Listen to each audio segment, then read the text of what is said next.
സ്വാഗതം പേജ് 10 സ്റ്റോറീസിലേക്ക്. ഇറാന് പിന്നാലെ മംദാനി കൊടുക്കുന്ന കനത്ത പ്രഹരം. അതിന്റെ ആഘാതത്തിലാണ് ട്രംപും നെതന്യാഹു. സൊഹ്റാൻ മംദാനി ചെറിയ പുള്ളിയല്ല എന്ന് വീണ്ടും തിരിച്ചറിയുകയാണ് ട്രംപും ഇസ്രയേൽ അനുകൂല ലോബികളും.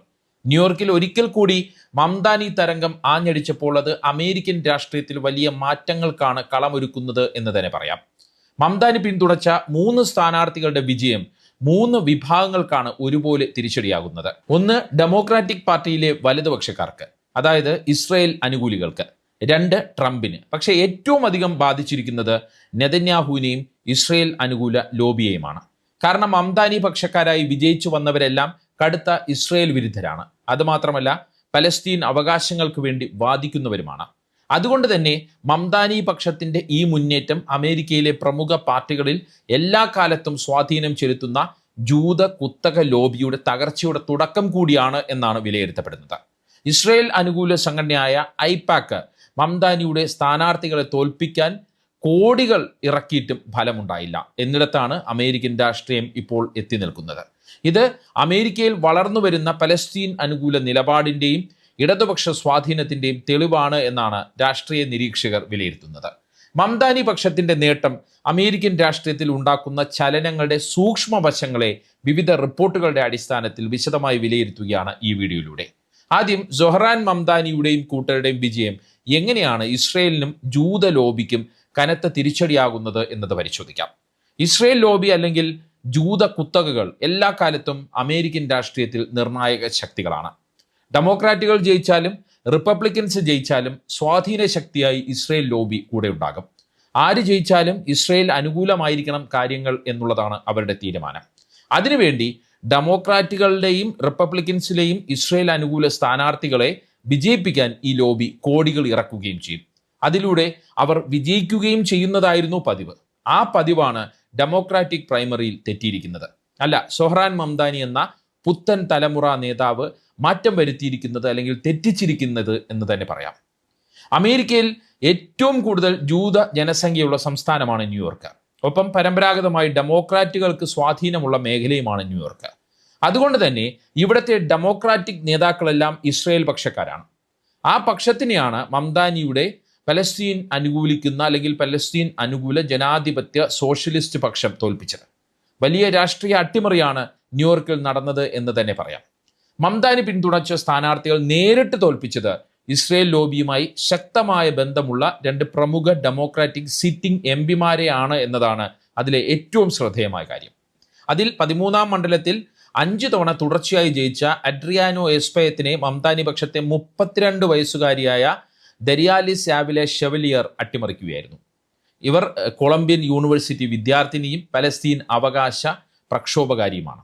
അതിനാൽ അമേരിക്കൻ രാഷ്ട്രീയം കണ്ട ഏറ്റവും വലിയ അട്ടിമറികളിൽ ഒന്നാണ് ഷെവലിയറിന്റെ വിജയം എന്ന് തന്നെ പറയാം.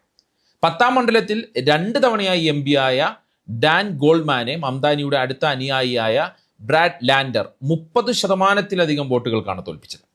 ഗോൾഡ്മാനെ ഇസ്രയേൽ അനുകൂല സംഘടനയായ ഐപാക്കിന്റെ ശക്തമായ പിന്തുണയുണ്ടായിരുന്നു എന്നത് നമ്മൾ എടുത്തു പറയേണ്ട കാര്യമാണ്. മുമ്പ് അമേരിക്കൻ രാഷ്ട്രീയത്തിൽ ഇസ്രയേൽ ഗാസയിൽ നടത്തുന്ന ക്രൂരതകളെയും അതിന് അമേരിക്കൻ ഭരണകൂടം നൽകുന്ന പിന്തുണയെയും വിമർശിക്കുന്നത് രാഷ്ട്രീയ ആത്മഹത്യ ആയാണ് കണക്കാക്കിയിരുന്നത്, അല്ലെങ്കിൽ അതിന് രാഷ്ട്രീയ ആത്മഹത്യയായിട്ട് തന്നെയാണ് വിളിച്ചിരുന്നത്. എന്ന് പറഞ്ഞാൽ ഇസ്രയേൽ ലോബിയുടെ സ്വാധീനം അത്രത്തോളം ഉണ്ടായിരുന്നു. അങ്ങനെ വിമർശിച്ചാൽ ഇസ്രയേൽ ലോബി ആ സ്ഥാനാർത്ഥിയെ തോൽപ്പിക്കുമായിരുന്നു. എന്നാൽ ഇപ്പോൾ ന്യൂയോർക്കിൽ ഡെമോക്രാറ്റിക് പാർട്ടി സ്ഥാനാർത്ഥികളായി തിരഞ്ഞെടുക്കപ്പെട്ട 3 പേരും ഗാസയിൽ ഇസ്രയേൽ നടത്തുന്നത് വംശഹത്യയാണ് എന്ന് പരസ്യമായി പ്രഖ്യാപിച്ച് വോട്ട് തേടിയവരാണ്. ഇസ്രയേലിന് അമേരിക്ക നൽകുന്ന നിരുപാധിക സൈനിക സഹായം നിർത്തലാക്കണമെന്നും ഇവർ ആവശ്യപ്പെട്ടിരുന്നു. ഇങ്ങനെ കടുത്ത ഇസ്രയേൽ വിരുദ്ധ നിലപാട് ഉയർത്തിയിട്ടും അവർ ജയിച്ചു എന്നത്, അതായത് മംദാനി പക്ഷക്കാരായിട്ടുള്ള 3 സ്ഥാനാർത്ഥികൾ ജയിച്ചു എന്നത് അമേരിക്കൻ രാഷ്ട്രീയത്തിന്റെ ദിശാമാറ്റത്തിന്റെ സൂചകമാണ്. അതിനേക്കാൾ ഉപരി മംദാനി ഇഫക്റ്റ് ആണ് എന്നാണ് രാഷ്ട്രീയ നിരീക്ഷകരെല്ലാം വിലയിരുത്തുന്നത്. അമേരിക്കൻ രാഷ്ട്രീയത്തിലെ ഏറ്റവും ശക്തമായ ഇസ്രയേൽ അനുകൂല ലോബിയാണ് American Israel Public Affairs Committee അഥവാ ഐപാക്ക്. നേരത്തെ സൂചിപ്പിച്ചത് പലസ്തീൻ അനുകൂല നിലപാടുള്ള സ്ഥാനാർത്ഥികളെ തെരഞ്ഞുപിടിച്ച് തോൽപ്പിക്കാൻ കോടിക്കണക്കിന് ഡോളറാണ് ഇവർ സാധാരണയായി തെരഞ്ഞെടുപ്പുകളിൽ ഒഴുക്കാറുള്ളത്.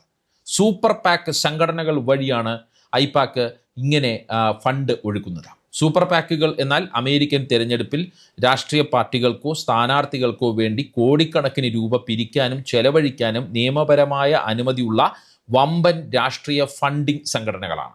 ഒരു വ്യക്തിക്ക് സ്ഥാനാർത്ഥിയുടെ തെരഞ്ഞെടുപ്പ് ഫണ്ടിലേക്ക് നേരിട്ട് നൽകാൻ കഴിയുന്ന പണത്തിന് അമേരിക്കയിൽ കൃത്യമായ ഒരു പരിധിയുണ്ട്. എന്നാൽ സൂപ്പർ പാക്കുകളിലേക്ക് കോടീശ്വരന്മാർക്കോ വൻകിട കമ്പനികൾക്കോ സംഘടനകൾക്കോ പരിധിയില്ലാതെ എത്ര കോടി രൂപ വേണമെങ്കിലും സംഭാവന നൽകാം. എന്നാൽ സൂപ്പർ പാക്കുകൾ തങ്ങൾ പിന്തുണയ്ക്കുന്ന സ്ഥാനാർത്ഥികളുമായോ അവരുടെ ഔദ്യോഗിക പ്രചാരണ ടീമുമായോ നേരിട്ട് ആശയവിനിമയം നടത്താനോ പണം കൈമാറാനോ പാടില്ല.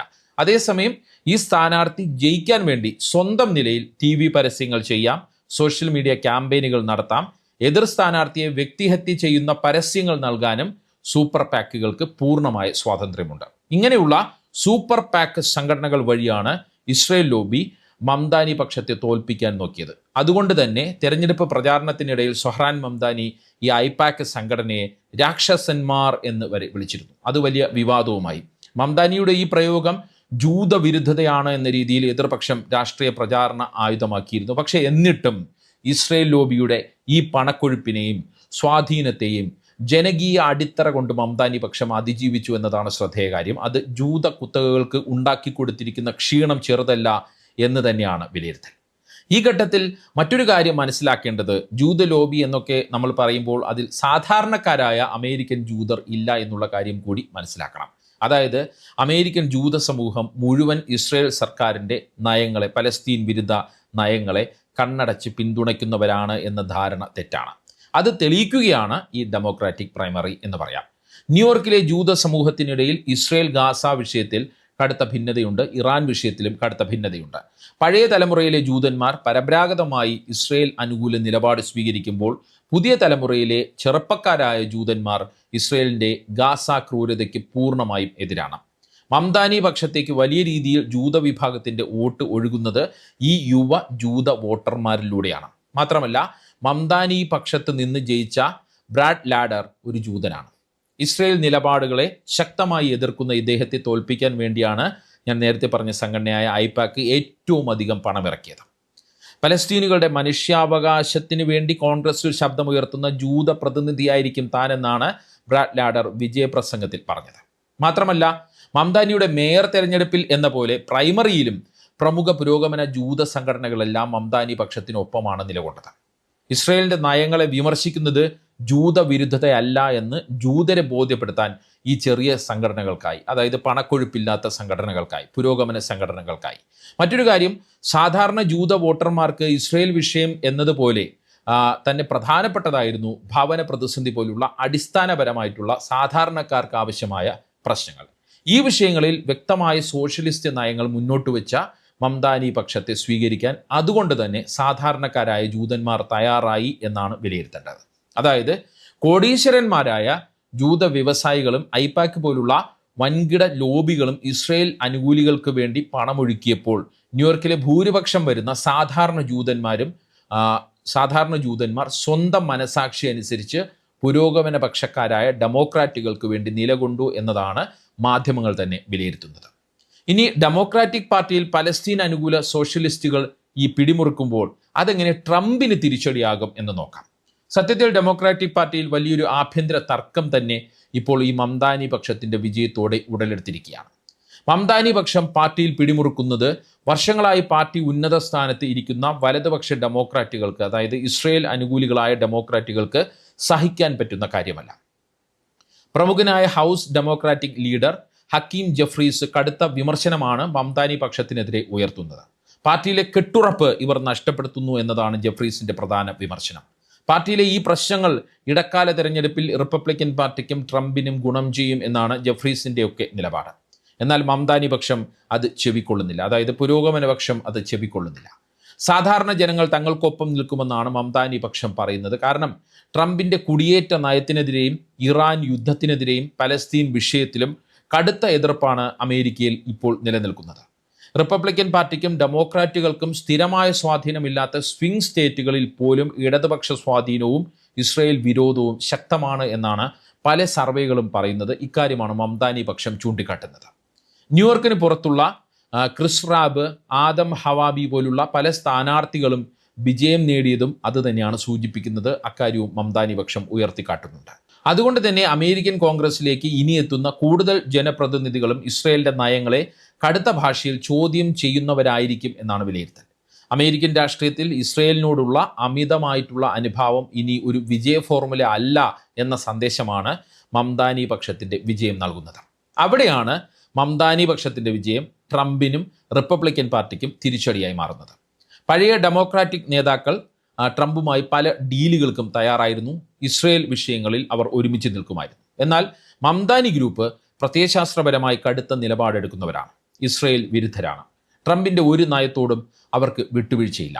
അതുകൊണ്ട് തന്നെ ഡെമോക്രാറ്റുകളെ തോൽപ്പിക്കാൻ ഇടതുപക്ഷ ഭീകരത എന്ന പ്രചാരണമാണ് ട്രംപും റിപ്പബ്ലിക്കൻ പാർട്ടിയും ഇപ്പോൾ തന്നെ നടത്തി തുടങ്ങിയിട്ടുള്ളത്. എന്നാൽ ഇടതുപക്ഷം വന്നാൽ രാജ്യം തകരുമെന്ന പഴയ ഭയപ്പെടുത്തൽ രാഷ്ട്രീയം ഇനി സ്വിംഗ് സ്റ്റേറ്റുകളിൽ പോലും വോട്ടർമാർ പൂർണ്ണമായും വിലക്കെടുക്കില്ല, അല്ലെങ്കിൽ ആ പൂർണ്ണമായും വോട്ടർമാർക്കിടയിൽ അത് ഫലിക്കില്ല എന്നാണ് റിപ്പബ്ലിക്കൻ പാർട്ടിയുടെ തന്നെ തന്ത്രജ്ഞന്മാരുടെ വിലയിരുത്തൽ.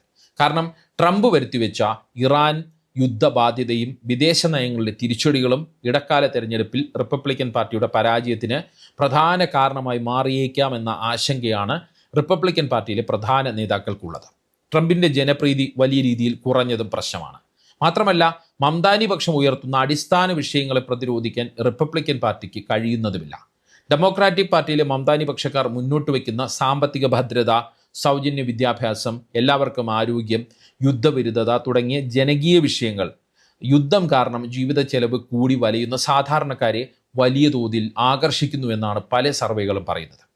അതുപോലെ തന്നെ ഗാസയിലെയും ഇറാനിലെയും ട്രംപിന്റെ കടുത്ത ഇസ്രയേൽ അനുകൂല യുദ്ധ നിലപാടുകൾക്കെതിരെ അമേരിക്കയിലെ യുവ വോട്ടർമാർക്കിടയിൽ വലിയ രോഷമുണ്ട്. യേൽ യൂത്ത് പോൾ പോലുള്ള പുതിയ സർവേകൾ പറയുന്നത് യുവ വോട്ടർമാരിൽ ഭൂരിഭാഗവും ട്രംപിന്റെ വിദേശ നയങ്ങളെ പൂർണ്ണമായും തള്ളിക്കളയുകയും ഡെമോക്രാറ്റുകൾക്ക് വോട്ട് ചെയ്യാൻ ആഗ്രഹിക്കുകയും ചെയ്യുന്നു എന്നുള്ളതാണ്. അതായത് ഈ പ്രോഗ്രസീവ് ഡെമോക്രാറ്റിക് എന്നുള്ള ഒരു നയത്തിലേക്ക് കൂടുതൽ ആകർഷകരാകുന്ന യുവതലമുറയാണ് അമേരിക്കയിൽ വളർന്നു വരുന്നത് എന്നുള്ളതാണ് ഇപ്പോൾ നമുക്ക് മനസ്സിലാക്കാൻ കഴിയുന്ന കാര്യം. ഇതെല്ലാം കൊണ്ട് തന്നെ ഡെമോക്രാറ്റ് പാർട്ടിയിലെ മംദാനി ഇഫക്റ്റ് ട്രംപിനും റിപ്പബ്ലിക്കൻ പാർട്ടിക്കും കനത്ത തിരിച്ചടിയാണ് എന്നാണ് രാഷ്ട്രീയ നിരീക്ഷകരും പ്രമുഖ മാധ്യമങ്ങളും ഒരുപോലെ വിലയിരുത്തുന്നത്.